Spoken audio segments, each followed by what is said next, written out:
Hello guys, இன்றைக்கி இறால் வலை தான் தள்ளியிருக்காங்க. அதிகமாக இன்றைக்கி எந்த வலையும் கடலுக்கு போகலை. ஏன்னா கடல் இன்றைக்கி ரொம்ப ரஃப்பாக இருந்ததால் எந்த வலையுமே கடலுக்கு போகலை. ஸோ எறா வலை மட்டும்தான் தள்ளியிருந்தாங்க. சரி, எறா எவ்வளோ தான் பிடிச்சிருப்பாங்கன்னு சொல்லிவிட்டு நானும் என் ஃப்ரெண்டும் போய் வெயிட் பண்ணி பார்த்துட்டு இருந்தோம். சரி, போட்லாம் வந்து டிராக்டரில் வச்சு இழுத்துட்டு இருந்தாங்க. சரி, இழுத்து முடித்தோன்னே போய் பார்க்கலான்ட்டு போனோம்.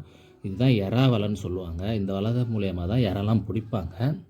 ஆனால் நிறைய எறா பிடிப்பாங்கன்னு பார்த்தா ரொம்ப கம்மியாக தான் பிடிச்சிருக்காங்க. இன்றைக்கி அவங்களுக்கு லாஸு தான், அந்தளவுக்கு இல்லை.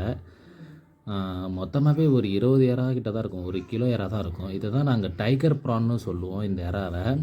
இந்த எறா வந்து ரொம்பவும் நல்லாயிருக்கும். வறுத்து சாப்பிட்டா சூப்பராக இருக்கும். இந்த இறால் வலையை வெயிலில் காய வைக்கணும். ஏன்னா வெயிலில் காய வச்சா தான் நாளைக்கு மறுபடியும் தொழிலுக்கு எடுத்துகிட்டு போக முடியும். இல்லைனா இந்த வலை ஈரமாகவே தான் இருக்கும்.